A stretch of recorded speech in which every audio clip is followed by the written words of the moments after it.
Nestled atop the cliffs that rise from the Sword Coast, the citadel of Candlekeep houses the finest and most comprehensive collection of writings on the face of Farron. It is an imposing fortress kept in strict isolation from the intrigues that occasionally plague the rest of the Forgotten Realms. It is secluded, highly regimented, and it is home. Within these hallowed halls of knowledge, your story begins. You have spent most of your 20 years of life within this keep's austere walls, under the tutelage of the sage Gorion. Acting as your father, he has raised you on 1,000 tales of heroes and monsters, lovers and infidels, battles and tragedies. However, one story was always left untold, that of your true heritage. You have been told that you are an orphan, but your past is largely unknown. Lately, Gorion has been growing distant from you, as if some grave matter weighs heavily on his heart.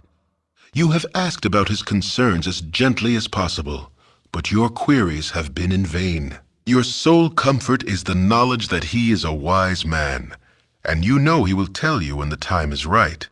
Nonetheless, his silence is troubling, and you cannot help but feel that something is terribly wrong. Today, Gorion has appeared more agitated than ever, and now he has uncharacteristically interrupted your chores in the middle of the day, imparting hurried instructions for you to equip yourself for travel. He has handed you what gold he can spare, but given no clue as to why.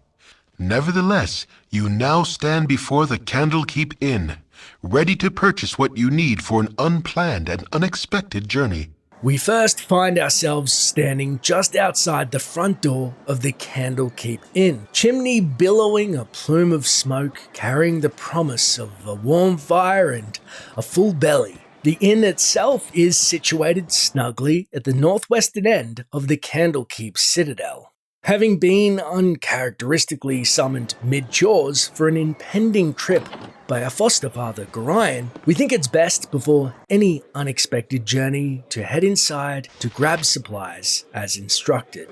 Hello, child. Shall we continue your lessons?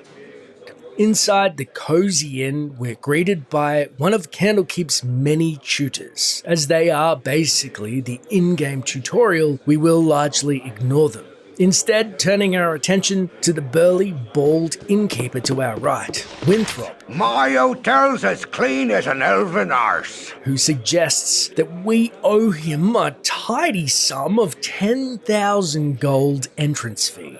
Although we choose to ignore this and react in jest, which totally diffuses his ruse, and instead, with a laugh, he offers us his selection of drink, rooms, and wares. Although we have been gifted 50 gold by Gorion to spend, it seems with our innate arcane ability, we don't have much need for weapons or armors and are actually happy to travel with the clothes on our back. So instead, we have an Arabellan dry wine for the road and maybe a quick chat to Winthrop's patrons. Heading into the first room next to Winthrop, which is likely the publican's bedroom, we see a chest which can be forced open. We do so quietly as to not draw undue attention to ourselves and see 18 gold for the taking, an armor scroll, and an infravision scroll. It should be noted, unfortunately, as a sorcerer, we cannot learn spells via scroll, but through osmosis and experience. Nevertheless, we take the bounty and head into the next room above us, with a fireplace and a nobleman and woman inside getting warm.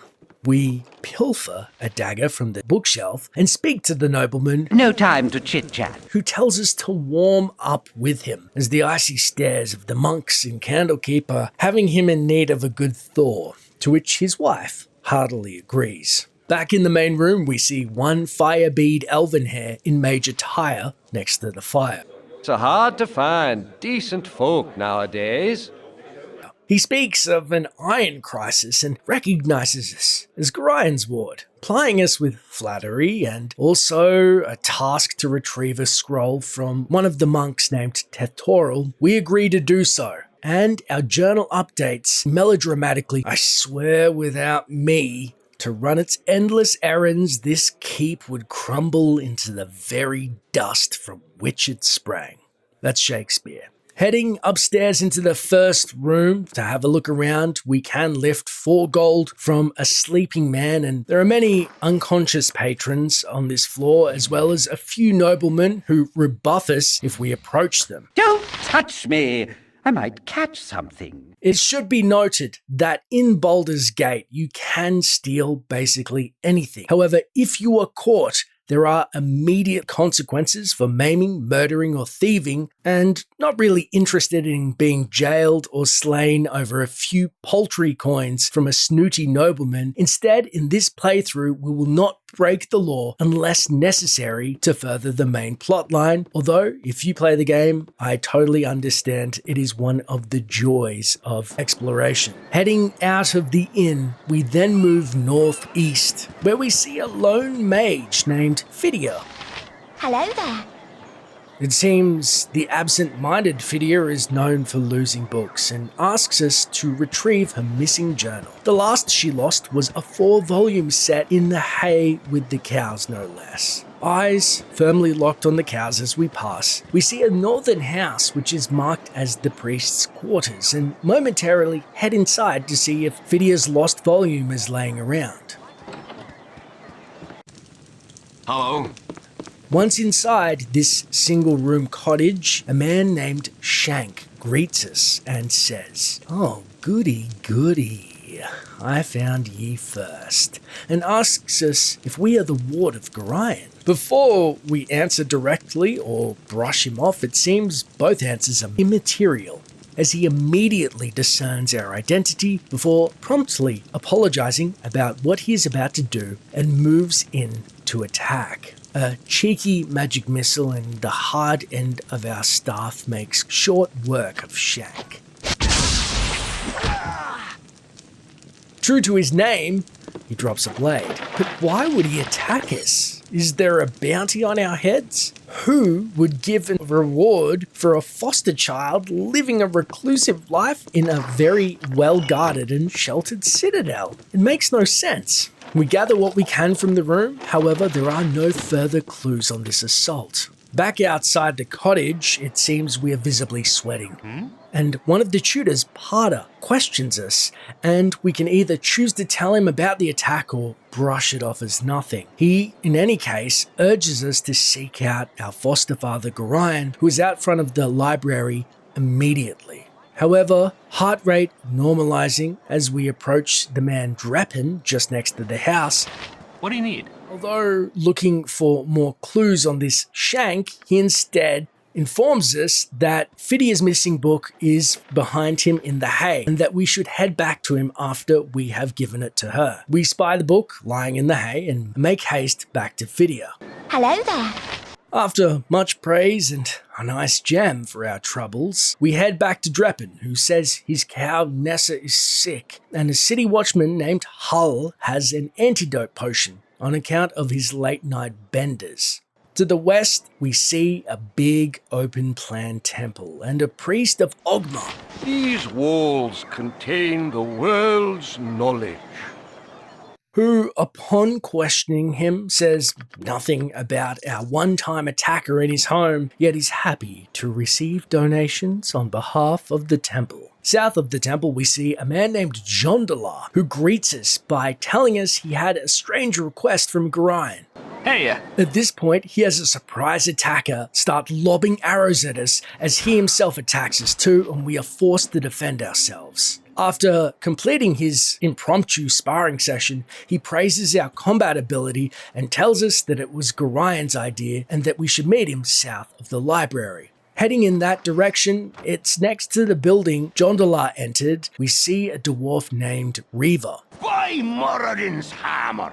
who barks at us with our journal, humorously stating Reva has asked us to rid his storehouse of rats. His feline forces have turned traitor and rats are on the defensive. It appears I am our last hope in the face of such an awesome display of power. Unfortunately for the rats, we make short work of them. Even more unfortunate for the cats, We can choose to make short work of this lazy feline too. It's a hard life for the cat variety in Baldur's Gate.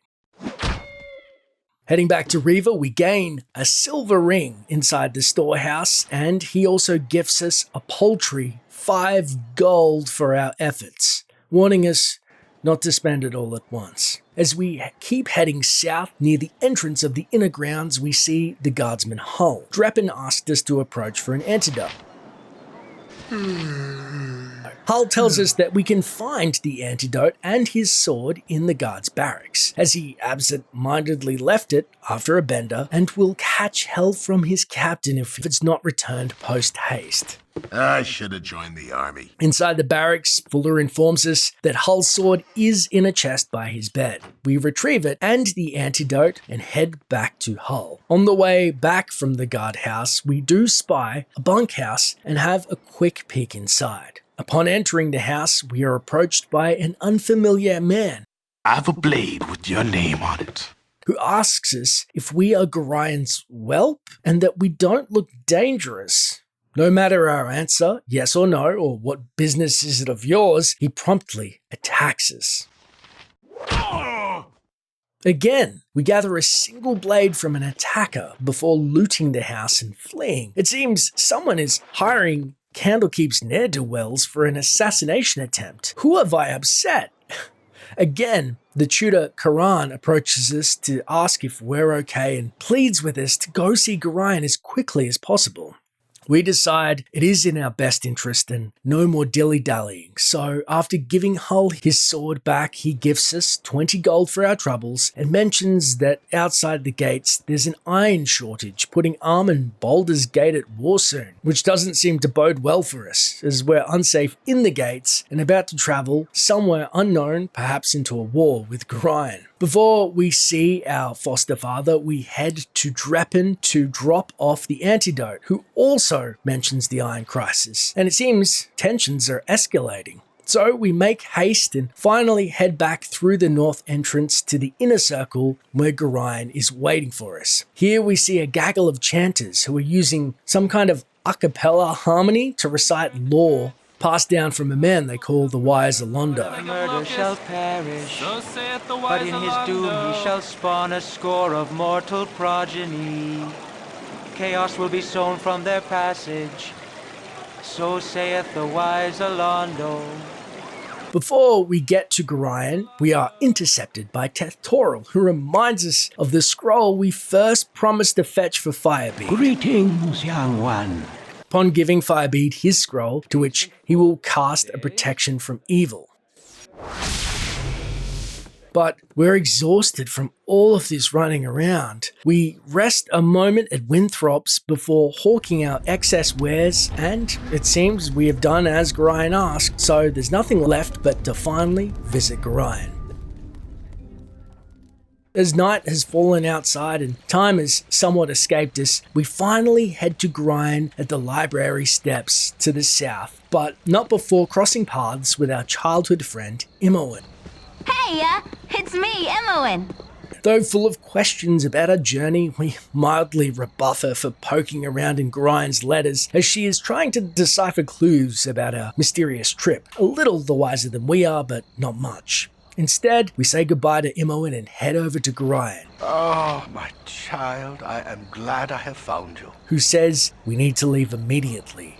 To which, upon we tell him we are in fact ready to go, and he promises to explain more as we leave the safety of Candlekeep's citadel. Listen carefully.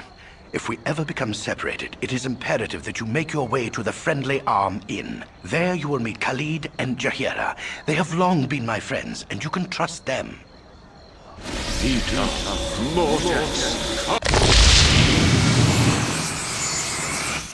Let's hurry, child. The night can only get worse, so we must find shelter soon. Don't worry. I'll explain everything as soon as there is time. It's then, as if uncannily sensing danger, that we're in. Wait, there is something wrong. We are in an ambush. Prepare yourself. Approached by a gaggle of bandits, an exchange follows between Gorian and the unknown man who appears to be their leader. You're perceptive for an old man. You know why I'm here. Hand over your ward and no one will be hurt. If you resist, it shall be a waste of your life. You're a fool if you believe I would trust your benevolence. Step aside and you and your lackeys will be unheard. I'm sorry that you feel that way, old man. Done with pleasantries, it's then Gorion, who tells us to flee. Run, child. Get out of here. We have no choice but to leave him to contend with the unknown man and his gaggle of marauders. As two ogres try to flank him, and he furiously casts magic missiles at them, casting defensive spells as the large, menacing leader moves in. Gorion takes care of the archers with a vicious fireball, save one priest, but as his attention is diverted for a moment,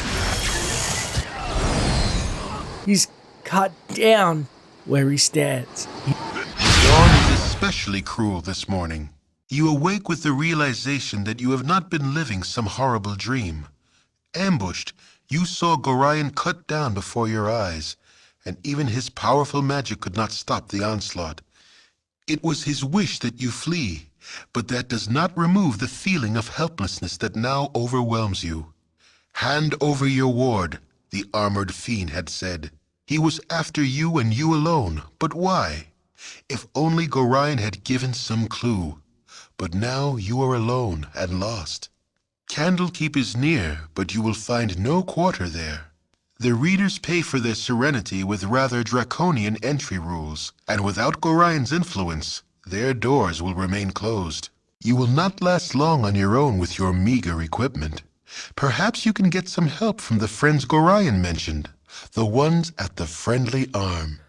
It's with that the prologue to Baldur's Gate ends. We have naught to do. We have naught to do but head to the Friendly Arm Inn. So, we have naught to do but to head to the Friendly Arm Inn at the behest of our late foster father, which we will explore in the next chapter. But that's it for the episode. Be sure to subscribe as I post lore videos every weekday. My social accounts are linked if you'd like to further the discussion, and we have a Discord in the description if you want to join the community and experience Baldur's Gate 1, 2, and 3 together.